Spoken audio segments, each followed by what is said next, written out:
Hello friends, today we're going to look at the vowels with the short E sound, the short U sound, and the short I sound.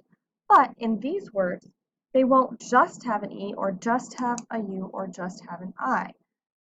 We have a few words where we have EA together and it makes the eh sound, like a short E.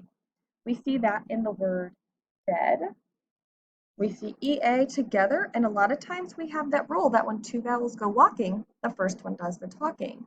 But in this case, with these words, they have a short E sound instead of a long E sound. If we look at the word ahead, we see that EA together again, but we have an eh sound. Same with lead, thread, bread, and breath. In all of those words, we would normally hear a long E sound because of our rule, but in these words, we have a short E sound. Just like in the word touch, we have the which is a short U sound, but we have OU together. As you remember, those letters together that we studied before made the ow sound, like an ouch, OUCH. But in these two words, touch and trouble, we see that the OU together does not make the owl sound. It makes a short U sound.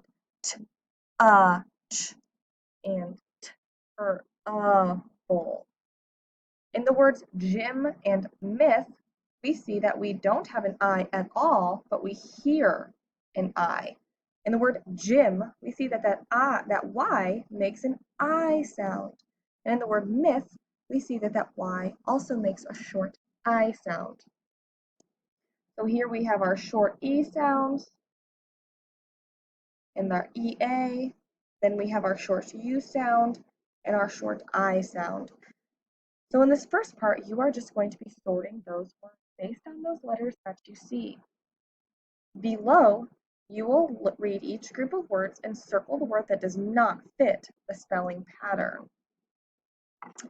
On the back side, we have our word definitions. So we know that the word dead means not living. Like a plant might be dead, which means maybe its leaves are brown and wilted. It's no longer a living plant. We have ahead, which means you're ahead of someone in line. You are in front of them. Then we have the word lead, which can be a type of metal that you can use. We have the word thread, like if you've ever seen a really, really small string that you put through a needle to sew something.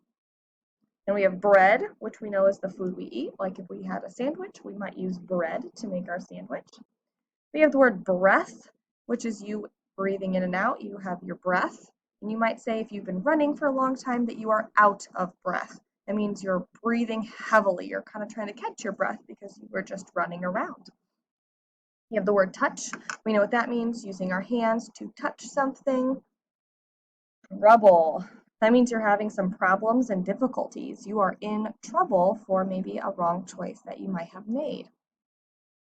We have gym, such as PE, same kind of thing. We can use those words interchangeably at school, or you might have a gym where you go to play a sport like basketball or soccer. Then we have a myth. A myth is a very old story that's been told for a long, long time.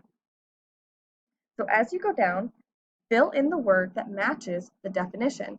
Remember, you will use each word one time on this page. So you have number 1, an old story. Which word means an old story? 2, a kind of metal. 3, not living. 4, in front of. 5, problems, difficulties. 6, a fine string used for sewing. Below we have fill in the blanks.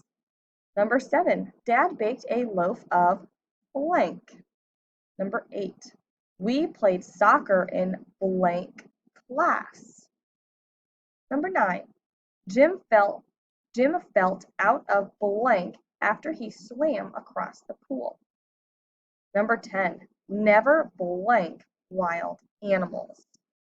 Make sure you've only used each word once. Double check your answers. Put your name on the top when you are done and turn it in.